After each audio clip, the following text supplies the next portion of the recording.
Ani Bojo, Indigenous Waabishkizi Miigwan Kwe, Opeachy Menominee, Ngindodum, Nigigindodum, Wissaxing First Nations, Toronto, Turtle Island, Indigenaba.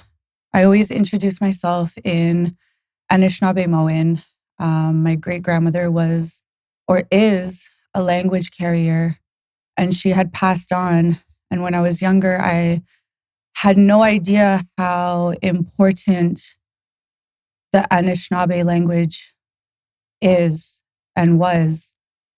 And knowing that I come from a long line of intergenerational trauma as being a survivor of residential schools, day schools, 60 scoops within my family of both my mother and my father's side, it's very, very important to me to learn how to even introduce myself and open up my spirit and our spirits in a good way, just like that smudge and that smoke that rises, that eagle feather, that's all medicine.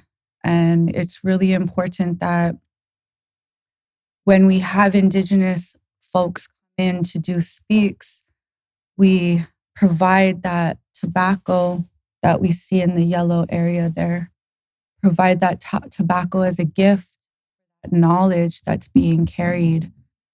And it's an honor to be in this circle today because our voices matter.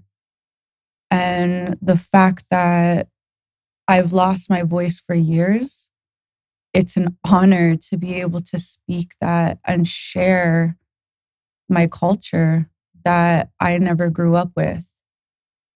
And so in this introduction, I said my name is White Feathered Woman. And that's a story. There's 13 eagle feathers, 12 eagle feathers on an eagle tail. This is the wing. But on the eagle tail, there's 13 and it's triangle. And in the middle feather, that middle feather represents balance. Balance between spirit world, balance between human form. And growing up, I didn't understand that. And now being at the age of 38 years old, I'm finally really starting to understand Waabishkizi Miigwan Kwe, White Feathered Woman, and that balance, even when we look in that medicine wheel. In the middle, there's all different colors there. In the middle, this all represents the world, and in that middle represents balance. And we're supposed to be creating that balance from one another through cultures, through different creation stories all around the world. And we don't really see that because it's all divided. And so within my name, I have to understand that balance. So I teach that balance through being an otter clan. I also say that I'm Otter Clan. And I also represent the Loon clan because the grandmother Loon adopted me when I was very young. And so when I open up the spaces like that, it's very, very much an honor to my spirit, myself, whoever's sitting here, and the ones who passed on long before. Mm. Uh-huh. Can you discuss a bit of the significance of the clan with us? Yes. So I guess in order for me to talk about the clan, I also have to give a bit of detail on who gifted me my spirit name. Mm-hmm. My great-great-grandmother, Rosie Rice, is a spirit. She gives out spirit names. She has that gift. And she ended up giving me the name White Feathered Girl as a baby. But of course, along the ways, that was like back in 1985. Of course, along the ways, the family had lost that paper that had that name on it. And when I got sent away at the age of 15 because I was a runaway, I was involved in the justice system here in Toronto. I was in and out of the jail systems. And a lot of my friends and family didn't think that I was actually going to make it. They thought that I was going to die at a young age, which I haven't. And they thought I was going to end up in jail, which I was lucky enough to keep on getting out of. But my daughter is the one who saved me at the age of 19 when I got pregnant. And that goes back to me understanding who I was. And my great-grandmother, Rosie, when she gave me that name at birth, I didn't know who that was, nor did I know who she was at the age of 15 years old when I got sent away to a treatment center. My Uncle Dave and my mom sent me to this treatment center all the way in Fort Francis, and we went to a shaking tent. Mm. And a shaking tent is beautiful. I'm allowed to share this story. A lot of nations, a lot of people may not share their stories, but I was given instructions within that shake tent, and the instruction was pretty much saying that I need to share that story. So when I went to this little tent, we did the medicine man tobacco, more tobacco, a bigger bundle of tobacco. And I asked for my spirit name, my colors, and my clan. And I went into this little, so tiny, and we were way more closer than what we are right now. And it's dark. And in this dark space, you hear the medicine man speaking to the spirits, the ancestors of my ancestors, my spirit name, Waabishkizi Miigwan Kwe, my grandmas, my grandfathers. So he's questioning them in the language. And all you feel is there's like it's like a teepee light, and there's cedar all around it. And you could feel it shaking back and forth. Like the tree's almost whacking me in my face. And I'm sitting there like, oh, what is that? I'm super scared, because you're 15. You don't want to believe in that, like the spiritual realm, because that's blocked off from school. That's blocked off from institutions. That's blocked off through living the colonial life. They don't allow you to express your gifts. Meanwhile, we're born with these gifts. Our ancestors see these gifts way before.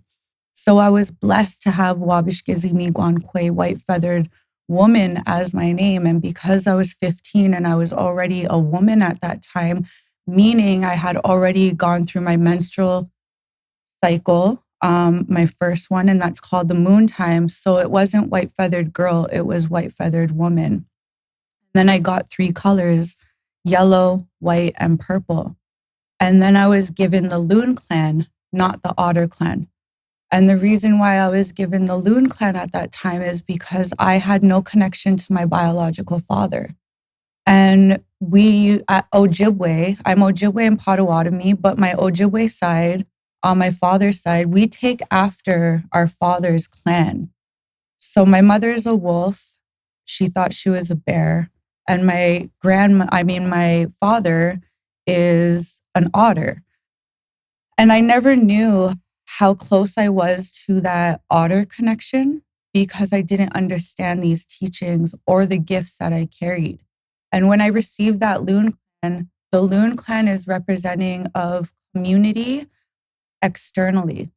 And so it sits with another clan, the Crane clan, that deals with community externally. So they come together and they actually work together to build on community. They're the ones that are making those decisions within a community. That's how we got by a long time ago, is by utilizing the clan grandmothers, the matriarchs, bringing that woman matriarchs back, power. When I was in my 30s, I ended up receiving the Otter clan, and that's my biological father. And when we received that name, I was really upset. Or not the name, sorry, the clan. I was really upset. I was like, oh my gosh, how could they do this to me? I was Loon clan for so long. I was taking care of all the youth in community. I was like that community leader. And all of a sudden I'm this Otter clan, and otters, I didn't understand their gifts, but otters are playful. They're educational. They love to argue. They love to argue, and they talk about unity. They talk about the educational purposes and so much more. There was so much gifts the otter gave to this world and to creation. And so I had to find the balance through understanding to embrace the Loon clan and embrace the Otter clan, because that's both me. That was a big part of my life. So I had a dream about me, and this is when I knew that I had to embrace both. The dream was me flying in another dimension. I love my dream world. It's beautiful. It's bright. It's not as gray as we have it here in this form. It's so gray and dull. But this form of world is different. It's bright. The animals are bright. The greenery, the trees is all bright and beautiful, healthy. You could see the waters, they're crystal clear blue waters, like beautiful. You could see the animals, the sea creatures in the water. And so when I go into this next realm in my dream world, I'm actually flying on the loon's back, the grandmother's loon's back, going into that next realm. And then as soon as I go in the next realm, I dive all the way down to the water and I twist myself, pull myself up, and that's me turning into that otter. Those otters turn and embrace and go up. And I'm looking around like, oh my gosh. And it's just so magical, and that's the significance of both the loon, the otter, as well as white feathered woman. So I had to create that balance. And I've been walking on a limp my whole life, off balance. Like literally, like one side is not balanced, the other side's not balanced. How do you balance that out? Well, you embrace that gift that you have, our gifts that we have. You share that. You stop letting your voice be closed for other people. You open that and let your pipes go and just speak that truth within us. And that's also what the white means within that eagle feather, speaking that truth. And I want to thank you first, Robin. A big part of what we're doing with the La Raza BIPOC Access podcast is building immigrant indigenous friendship. And the indigenous guests we've had, which is my elder Sylvia, Mohawk Nation, and then yourself, there's just this piece that we start the podcast with through the teachings that you so graciously shared with us. So I just wanted to just take a moment to thank you, from the bottom of my heart, our hearts, for just sharing this wisdom with us. And it's an honor to have you also because of the artistry, that we've had. It's very special to me. I mean, I met you with the spoken word and I saw you with the dancing, with the traditional dancing, which we'll get into. And I've told you this before, but I want to tell you this on air. At the start of the genocide in Palestine, you were in a protest in a video that went viral where you all were doing your traditional dancing. And in that viral video, they also showed Palestinians doing their traditional dancing. And the similarities were so striking. And up until that point, I had been going to sleep crying for all the pain and suffering I was seeing inflicted on Palestinian people. And the night I saw your video that you're in, that you're dancing, was the first time I was able to cry tears of joy. And you know, and this is where I have the kafia on. And I just want to thank you for that as well. Sorry to interrupt, Mark. It's just, this is a very special, emotional interview for me. So thank you. And so this is La Raza BIPOC Access. Bam, bam. Yes. I forgot the structure. I was just so moved. But yes, I'm Spinel Poeta, one of your co-hosts for the La Raza BIPOC Access. And over here, Mark, aka Creative Logic. And as you know, as she introduced herself, and you can again for us, Robin Rice, also known as Waabishkizi Miigwan Kwe. Waabishkizi Miigwan Kwe. Great intro, by the way. Yeah, that was powerful. And I wanted to continue on what you were talking about in terms of the colors. Elaborate a bit, if you can, on kind of the stages of your life that they represented and some of the stories behind them. Okay, so when I was 15 and when I received yellow, white, and purple, I really didn't understand what was going on. I didn't understand the colors. And we're only supposed, well, what I was told is that we only receive 4 colors. And that was my 3rd color. And in that shake tent, the medicine man actually told me, he said, the spirits told you, your ancestor spirits told you that you're not ready for your 4th color yet. And again, I was like disappointed because you're like, you want it then and now, no patience. And I lack patience. That's another one. I lack patience, right? Teachings within teachings. All that patience. But anyways, I didn't understand what those colors meant up until, and I still kind of don't know what those colors meant, but I do remember what my elders tell me. And they always told me in my dreams as a little girl, because I came from a life that was very difficult. My parents my mother did the best that she could with the tools that were given to her. And the fact that my family comes from that intergenerational trauma of residential day scoop and 60 scoop and all the other traumas that are out there and filled within Indigenous peoples at the time, with the shame and the guilt and not wanting to actually be Indigenous and not being proud. That came with a lot of hurt on my end because I was the only child. And so one of my elders had told me about a dream that I had had as a little girl. And he said that when you were a little girl, you used to dream about you being this little flower. You would die out and then you'd rebirth. Die out and you'd rebirth, die out and you'd rebirth.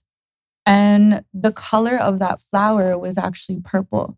The white, I'm not sure where they get it from, but white is purity. White is that purity color. And purple also represents that healing. And the yellow, for me, I'm still not sure where the yellow comes from. But I feel like that was a part of the flowers and that I was spoken about. So I ended up getting those and started rebirthing myself and understanding how to deal with that. But then when I became 30 years old, I ended up going to see elders, going back in my community because I left my Indigenous community at the age of 14, 15 years old. After when I went to that treatment center, I ended up not looking back in our culture because that's when I started carrying that shame and guilt because the police always tried to ban me from the Native Canadian Center. So I was still rebirthing myself as that flower to be bright and beautiful. And my heart was pure at that time. But because I grew up on the street life of things, I lost that purity. So I lost the reasonings behind what those colors actually meant. But then when I went to go do that healing 7 years ago, I'm on my 7th year of that journey, which is big lucky number 7. We're going to talk about that in a second. Yep. Lucky number 7. And so now that I'm on that 7th year, when I was in my 30s, I ended up getting the color light blue, like a sky blue. And that was all about forgiving self, forgiving people. And it was the most hardest stage of my life. It was hard. Because then you hear people saying you have to forgive your abusers, you have to forgive the people that put you through all the shit. And you're like, what? No, my abusers do not get to hear me having to apologize for what they did to me, you know? And I had to start understanding, how do I forgive? How do I forgive? And my forgiveness was pretty much going to ceremony and be like, okay, well, here's my tobacco. Robin, I forgive you for all the shit I put you through. Robin, you know what? You're amazing. I forgive everything that happened. No, it didn't work like that. It did not work like that. I had to forgive myself for each of the traumas that happened from when I was a little girl up until that age. And it was hard. It was hard. So I have a color every year, and I've decided light blue is my color this year. And in the Mayan teachings of the land where I'm from, my birthright is forgiveness. And I struggle with that. And just hearing you say that, it's I feel it. You had touched on the number 7, and so I had the honor of working with you on a grant for the Canada Council. And I just randomly said 7, and it all connected with the 7 grandfather teachings, and we're creating that. We put the grant in successfully. And through that experience, I got a deeper understanding of the connection you have with your daughter. You have a very powerful, intelligent daughter of mixed heritage, Arawak, Jamaican, and Anishinaabe on your side. And I also felt so privileged to have been in the conversation in the car with you and your daughter. It was a very emotional moment where I'm seeing the depth of empathy that she has. And I know that that is a significant part of your artistic path moving forward, is that connection with mother and daughter. And I wanted to know if you wanted to share a bit about that with us and why it's so integral as part of your healing journey. Me and her dad haven't always been the best. I left that marriage. And he took our daughter to Jamaica after he got deported.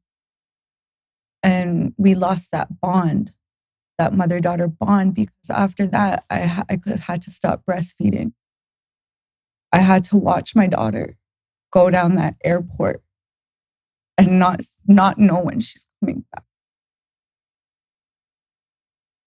And so my daughter's seen so much toxic behaviors, not just from me as a woman, as an unhealthy woman, but her father, lineage, her family line. Like, there was just toxic stuff all around, toxic people all around. I grew up with males. I grew up with guys who were trying to groom me, but really they didn't know how observant I was and how I was watching them, how I was getting all these ideas, how I was going to make sure that I won't let any man take that control away from me. Even though I did, I allowed people to take that control over me because I wasn't sure about myself and didn't have that trust in myself. And so about 7 years ago, when I came on my path of going back to the Indigenous teachings, we had a raid and the cops came and raided our apartment. And it had nothing to do with us. We were living in an Indigenous building. We were living in Jane and Weston. The cops apparently said we all look alike, right? The cops apparently said that they know that I have guns and they know that I have drugs in my apartment, apparently. I asked them if they looked, check it out. But what really bothered me is the fact that I was living in that area, they came in and had their guns to my daughter, and I jumped on her like a mama bear because I didn't know if they were police or not. I grew up in a different lifestyle. The police weren't the one coming in that door. It was break-ins by individuals. That's the lifestyle I grew up in. I wasn't in it fully. I seen it, and yeah. And because of that situation, and I ended up not only not having that connection with my daughter, she was going back and forth from me and her dad at the time because we were so bitter towards each other. We were always arguing, and he thought he had more power over me because he took care of her for all those years in Jamaica.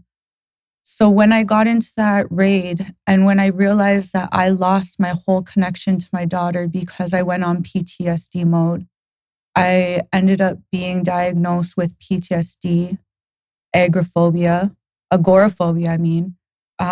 depression and anxiety. And they were all severe, like severe to the max. I ended up taking myself to Anishinaabe Health. I ended up taking myself to see a therapist because not once did I ever want to see my daughter go through the ish that I have been through. And having those police officers put that gun towards my daughter like that with no remorse in his eyes, knowing that it was just 2 females in that house at that time, and there was 10 males and 1 female police officer, was a disrespect to my whole self as a woman, was a disrespect to my daughter. I realized in that moment that I need help. I need help because when I seen that and the times when I've had guns pointed at my head from males, I was like, I will not stand for that. That's not going to happen. This is going to stop right now. And I wanted to make sure I started breaking those barriers so I never have to deal with it again. Not saying I never didn't deal with it, but it came across differently. We had the tools, we had the support, we had the people. I was becoming to be healthier. However, I wasn't happy because when you're dealing with all those traumas that you've kept inside for so long, and you want to show your daughter that you could be a woman who is just everything. Like, I wanted to be that woman to show her that no matter what we go through, we could still rise on top. We could still make it, you know? And it's just powerful, that bond. And now me and her are doing that healing work together. And I'm honored to have been in that car because even when my daughter told us, she's like, Mom, I really want you to come back to Jamaica because I've never been to Jamaica. And it's weird how she's been there. I couldn't afford it. My passport didn't come. There was so much barriers to block me off from going up there, and still are. And so when I ended up being in that car and we're talking about our ideas and we're talking about going to Jamaica, she said, you know, Mom, it would be really nice to have a piece. If you come to Jamaica and take back that piece that you missed of me from the Jamaican earths. I was like, I was crying. Yeah. I was like, I'm not even in this family. Right? You are family. We are now. We are. And that's when I realized I had to take my power back and change my whole life and gain back these teachings and understand what these mean, understand what Waabishkizi means, understand what the loon means, understand what the otter means. I have to take that back. And I had to put it in my daughter's lifestyle as well as mine, but also represent her lifestyle coming from Jamaica, you know, putting that together and making sure that she knows how powerful she is so that nobody makes her as low as I felt. And I appreciate what you just shared there with us. It came to mind to me, we were talking about forgiveness earlier and what forgiveness had meant to you at the time. It was almost like you having to apologize to someone else. I was curious if after time had gone by and even like different experiences of your daughter, et cetera, has the meaning and what forgiveness has changed for you? Oh, yeah.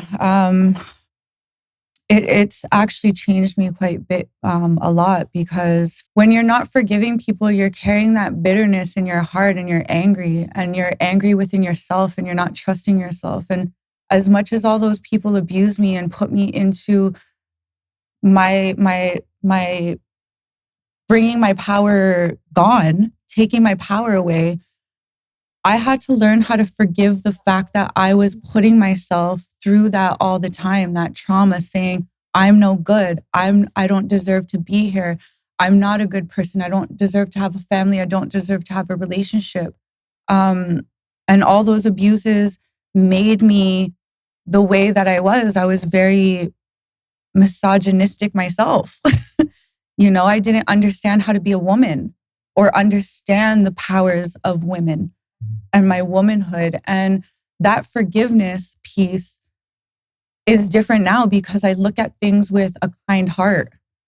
I look at things with understanding. I put myself in other people's shoes. To understand why they're doing that harm towards me. Why are they doing that harm towards other people? Do I do it back? Because that was a game that I played with a lot of my exes. We were on revenge mode for life. Right? It was revenge. It was, I'm going to do that back to you, but twice as worse. Let's play this game. But that forgiveness piece made me kind. It made me humble. It made me not want to fight people. It made me not so angry and jealous and shame and guilt and all those ugly feelings that we have towards ourselves and others. So that forgiveness piece, I was also taught that forgiveness piece through a strawberry. Our strawberry represents love and it represents forgiveness. And I had to learn through that strawberry, the forgiveness piece. And that strawberry, like one of our aunties in community, our grandmas in community, Meekis, she talks about that forgiveness within that berry. And that berry is given to us to eat. And within those berries, they hold teachings. Those seeds are the strawberries' babies, and it's allowing us as humans to feed off of those berries and those seeds and get that nutrients. And that's a teaching of that forgiveness as well. So I had to learn, for me to walk this good life, this good path, the Mino Binadawism, and I'll always say it wrong, sorry everybody, but that good life, I had to learn how to walk with humility, with grace, with kindness. And that goes with our 7 grandfather teachings: love, respect, humility, wisdom, truth, courage, respect. And all of those teachings also come with animals. And I had to learn about those animals and learn about the medicine wheel. Mm-hmm. And that all helped me bring that balance with learning how to forgive others as well as forgiving myself. And forgiving myself has been one of the hardest ones because I'm still forgiving. That's going to be ongoing. I've hurt people a lot along my journey of life that I need to forgive. If I don't see those people, I have to learn how to forgive them without ever seeing them, and vice versa. I'm still waiting for apologies that I deserve from other people that put me through the utmost shit in my life. However, if I don't get those apologies, am I going to hurt myself, continuously hurt myself, or am I going to have to forgive it from a distance? 100%. And I'm not saying go and forgive your abusers, because some people put me through stuff where I'll never forgive, but I'll forgive myself for continuously putting myself in that same cycle and not understanding my worth as a woman, as an individual. And I appreciate you sharing that and kind of sharing how that emotion, that process, it kind of evolved for you through your experiences, and you allowed yourself to grow and not kind of stay stuck in one understanding of it. And I wanted you to also, if you can, touch a bit on how that thought process, that evolution has played a role in your artistic endeavors, and also just talk a bit about how it reflects your cultural identity and your heritage. So it reflects because I'm actually a jingle dress dancer, and jingle dress dancer is a dance of healing. It's a dance of healing, and it's a dance that I go out and dance for community, dance for people all over the world. That dance, those jingles are the ones that help me continue my path. That's my healing. That's my bundle. That's my gift.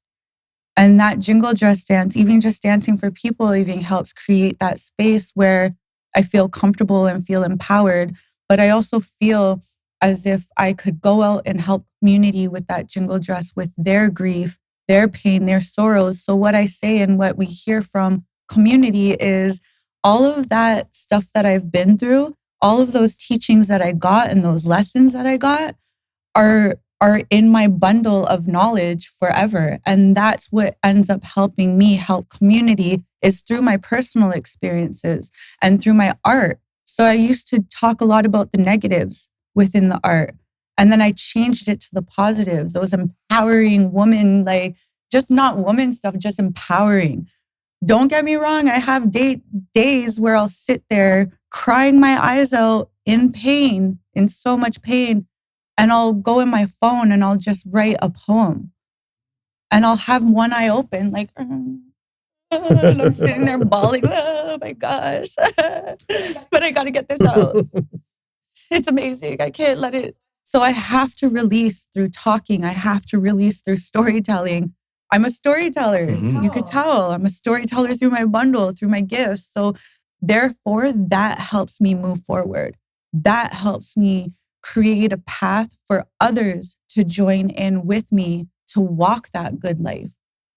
I'm only there to give those beginning teachings for people. If they want to stay, they stay. If they go somewhere else, then that's their place to go. We always keep it moving, but we always have those teachers along the way that help them or help myself. So I was honored to get those teachings passed down from me through my elders, knowledge carriers, through my ancestors, through my own spirit, through myself, and through those shitty emotions that I felt for so long. 100%.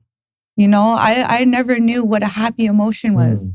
When I was pregnant, I knew what a happy emotion was because I was carrying life, but that got ripped out once my daughter got to Jamaica. That was gone. I was unhappy again. Even I have to learn how to forgive myself for having to be so unhappy with myself for so long. And so those help me be able to help other people, but it also, again, helps me walk that good life. And so I'm really honored to have been through the life that I have. I don't want to change nothing at all. Besides getting rich, that's what I would change. However, Well, let's talk a bit about that as well. Like, what type of ways are you looking to monetize your art? oh my gosh, right now I'm on, I guess what you would say, selfish mode. I've worked so hard in community. I've done so much work for other people in community. I've worked. And now I'm at the point where I need to be selfish and bring out my art, my entertaining gifts, my voice, my creative side, because my creative side through that pain and trauma has led me to beautiful, bright colors, beautiful, bright words. And it has shown me how to actually push forward in the gifts that I have through my spirit name, through those colors, through my clans, and through all the bundle that I carry. And so honestly, it's just a gift and an honor to be given such knowledge through my culture and through just honoring who I am and not hiding who I am no more. So my art makes me be who I originally was meant to be, who I am supposed to be. And I'm tired of all the blockages that people have been throwing at me. Because I lead with such a kind heart now. And this is what I always joke about. Like, I need to bring back that bitch Robin again, because clearly people ain't understanding. They got her all fucked up. Now, I know as far as the specific streams, so Robin's a dope spoken word artist, so that's a stream of income. Amazing dancer, you know, and like I said, moved on that viral video. Workshop facilitator, right? And then also curriculum development. You've had some curriculums that you've developed. So there's a lot of viable streams of income that Robin has. And I know she's confided in me around having the intellectual property taken or being going to organizations, and she's defining the curriculum. You know, the kids get the pizza bus tickets, she gets out, and now they're running on her intellectual property. So that's kind of on the business side of all of this. Some of the things that we had discussed and interest, and would love to get your insight on how to monetize and then also how to protect that intellectual property so people aren't running buck wild with her work. Yeah. For that, the part that you're going to kind of want to focus in on is seeing what's available to be either trademarked, patented, and then if you actually your artistic works, copyrighted. But with curriculums, for example, a lot of the times it's not your own original intellectual property idea. It's almost like a curation of various teachings that have been there before. There, it's a bit more difficult. From a business standpoint, you can recognize the value that that curriculum is going to bring to a school and then negotiate that up front as your fee to be able to deliver that work product to them. And sometimes that may come down to you having a few of those products beforehand so that you almost have a case study or you have proof of concept for what you want to sell to somebody and show them why there's value in choosing you over the other person. But I think that's you have a lot of talents. You have to be able to create. And I think a key thing, especially with you, is the fact that you've been doing so much work in the community for that period of time. And that work is around storytelling. It's around the same subjects that you talk about within your poetry, even some of the same topics that you cover within your dancing in terms of healing. So I think that that audience connects to the stuff that you're doing in terms of creative. And it may just be a matter of kind of like organizing and documenting and having that audience there from the different events that you're doing, having lists, being able to remarket to them, and then being able to show them the different products that you have coming out. Because a lot of it is around the same subject matter. I think that they would be interested in it. And especially if it's around trauma, healing, discovering yourself, and spirituality. And what would you suggest as far as set fees, right? Because this is, on one end, there's me going in and facilitating a workshop on Marshawn Lynch. And another is like one of the original caretakers of this land that we're uninvited guests on, facilitating a workshop on Indigenous teachings, which is sacred. How would you suggest she goes around pricing that so she's not being underpaid? I would look at, in everything, to be honest, there's always competition. So the same way that you're going to be speaking on that, you probably know other people from your cultures, other clans, et cetera, who are doing something similar. So at that point, really what that person who's buying that may be looking for is that specific thing. And now it's about comparing yourself to your competition. What are they charging for it? As we have spoken in another one of the BIPOC Access interviews, setting an hourly rate for yourself so that you know that you're going to be working XYZ number of hours and base that on the value that you're providing to the people that you're doing this work for. If you're creating a curriculum and then after the fact you create this curriculum, they're now charging students $10,000 a year to learn from this curriculum, and you know they have at least 100 students per year coming in to take that course, well, they're generating $1 million from your curriculum. So how much of that do you want to be able to create that curriculum, but at the same time being mindful that you're not the only person on earth that can create a curriculum. So if you try to overprice yourself, then there's somebody else who is going to go and get that opportunity. And that brings me, like, we had a workshop in Jane and Finch and Driftwood where the youth were going to be selling their artwork at head office, at housing. And we had a pricing exercise the day before. And one girl said $1,000. And I looked at her, it was beautiful artwork. And I said, you know, that higher you go, that may mean that you might not get it sold. And this sister looked me dead in the eyes and she said, if they're not willing to pay that much, I'm not willing to part with my painting. Correct. And I think that's where we got to be at with you, Robin.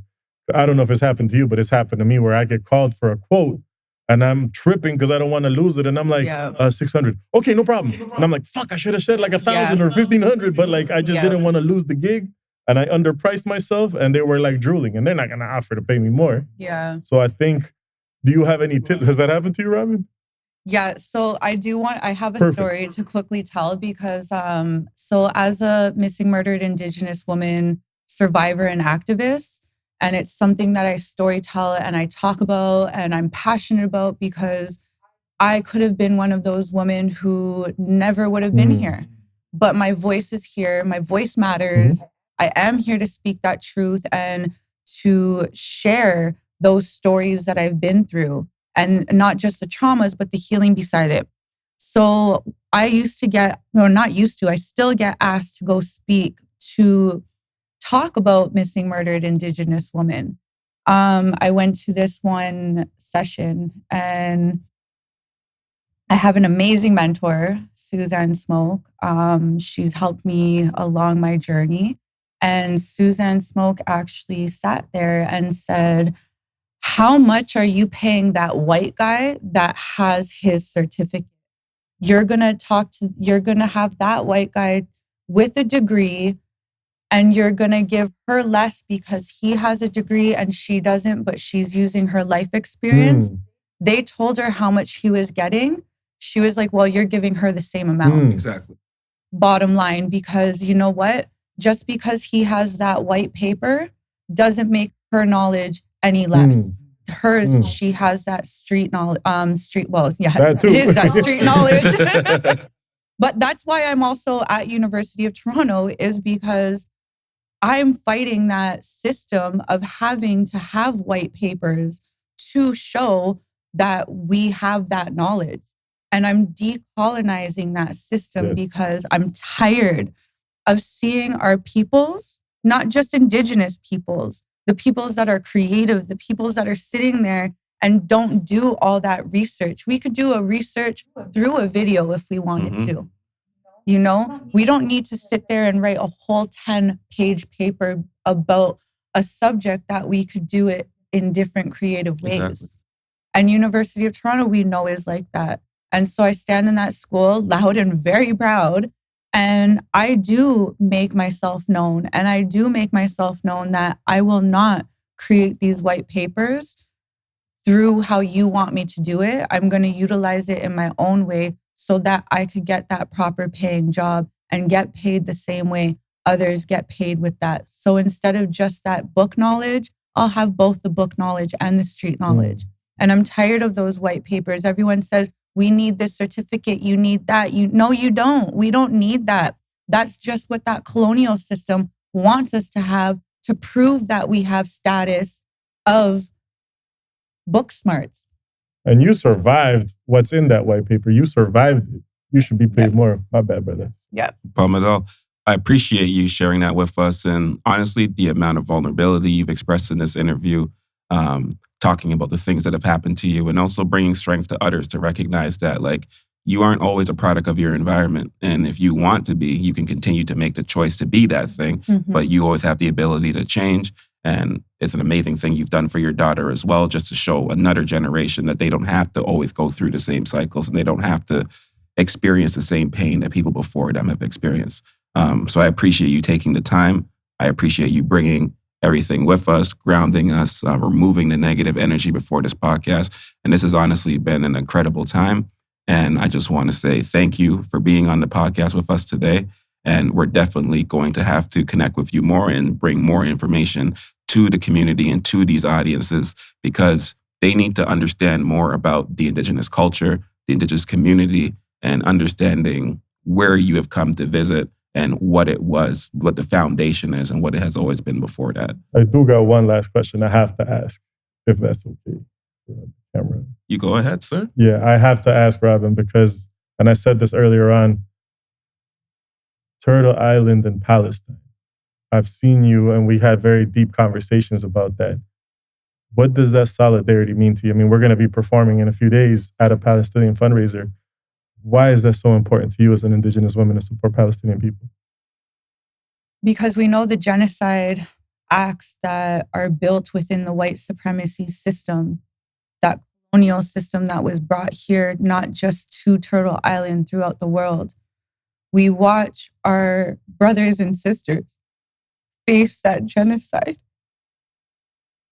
And that's the same genocide we've dealt with our whole life, especially knowing that those babies came out not too long ago to show the whole world that you need to start believing in the Indigenous folks, in their voices. And that's why I believe those spirits came about. So because we understand the acts of genocide, the acts of oppression, and the lies that are built on this world.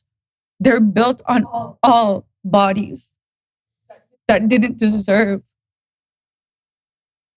And so I can't ever imagine myself living in another country and going through that. And so what I have to do is, because the only thing I know how to do is jingle just dance to help that. And I don't mean to cry, but I haven't been able to be out in community lately because I've been dealing with my own stuff and I've been dealing with medical conditions. So what I do at home is I still wear that jingle dress, I still pray, and I do the work that I do behind the scenes.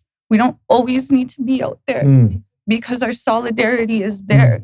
Indigenous people are here. We're here on that red side, but we're here all over the world.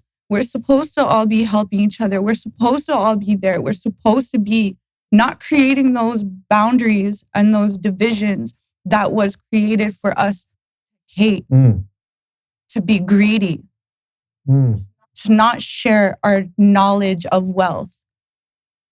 We all lost that knowledge of wealth.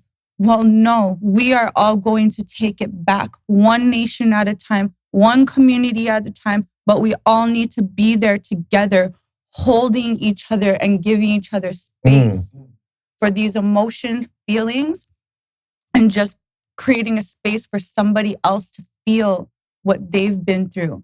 We're dumping all these traumas on everybody. We're saying, oh, my trauma's more painful than yours. My trauma, no, screw that. What the white supremacy system is there is to make us fight against that stuff. And we are not to fight against this stuff. We have to stand up. We have to rise up and use our voices together, because that's where the power is going to be, in our voices that system has blocked us off from. Oh. That's powerful. And in all honesty, I completely agree with it. Because at the end of the day, it comes down to everyone's experience, and everyone's emotional experience is going to be as strong or as aggressive internally, but it doesn't mean that somebody else doesn't have that same response to something that you don't think it's equal to. So I think we all have to recognize that, like, a lot of people are in pain. Hurt people. And if you never take the time to actually reflect and go through that pain and figure out what those triggers and what those traumas are, then you'll continue to perpetually repeat that cycle. And healed people heal people. 100%. Socials? Social media, I'm on Facebook, Robin Rice. And then Instagram is Waabishkizi Miigwan Kwe 38. So that's WAABISHIKZI_MIIGWAN_KWE_38. Yeah, and we'll write it all in the podcast. Thank you so much. Thank you so much for connecting with us today. And that's the Raza BIPOC Access podcast. Yeah. Woo!